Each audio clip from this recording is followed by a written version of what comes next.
योजना अब महिलाओं को सम्मान देने के बजाय पैसे कमाने के लिए जालसाजी का जरिया बन गया है। बंगाल के यूसुफ नामक एक व्यक्ति ने एक ही बैंक अकाउंट डालकर अलग अलग नामों से 95 बार यानी 95 टाइम्स आवेदन किया। जांच में राशन कार्ड का नंबर भी फर्जी निकला और चौंकाने वाली बात तो ये है कि कई आवेदनों को BDO-CO स्तर से स्वीकृत भी किया गया। इस तरह की लापरवाही और फर्जीवाड़े से अब महिलाओं का भरोसा डगमगाता नजर आ रहा है। पूरे मामले पर सियासत भी जमकर हो रही है। सुनिए पक्ष और विपक्ष का इस पर क्या कुछ कहना है। देखिए, निश्चित रूप से राज्य सरकार के लिए चिंता का विषय होना चाहिए, क्योंकि शुरुआती दिनों से ही जिस तरह से फर्जीवाड़े की बात आ रही थी, अगर सरकार गंभीर होती, मैशनरी उस पर तहकीकात करती, तो मैं समझता हूँ ये चीज़ें पहले ही सार्वजनिक हो जाती।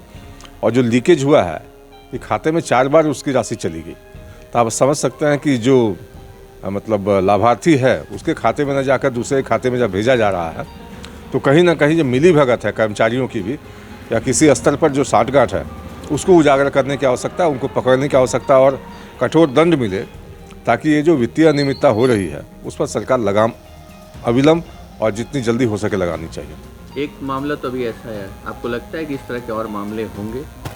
देखिए, गहराई से जब जांच की जाएगी तो हो सकता है कि इस तरह के मामले आने बहुत सारे हों, क्योंकि एक ही व्यक्ति अलग अलग आईडी से जिस तरह से आवेदन कर रहा है, वो भी 95 बार। आप समझिए कि 95 बार कोई आवेदन करे तो संदेह तो निश्चित रूप से जाता है कि अकाउंट का नंबर एक ही है, लेकिन 95 बार आवेदन कर रहा है।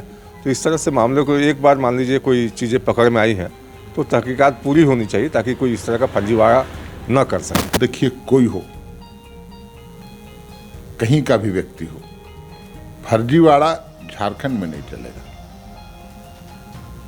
ये हेमंत सोरेन की सरकार है। हम 56 लाख महिलाओं को सम्मान देने का काम कर रहे हैं, और उनकी हकमारी कोई करेगा, कोई साइबर फ्रॉड करेगा, कोई जालसाजी करेगा, कोई घपलेबाजी करके फर्जीवाड़ा करके पैसे उनके ले जाएगा, सरकार कड़ी से कड़े कदम उठाएगी। और ये सरकार की सजगता और सतर्कता का ही परिणाम है कि ये सब मामले सामने आ रहे हैं। मैया सम्मान योजना को लेकर लगातार हो रही इस तरह के विवादों को लेकर आप क्या सोचते हैं, कमेंट में जरूर बताएं।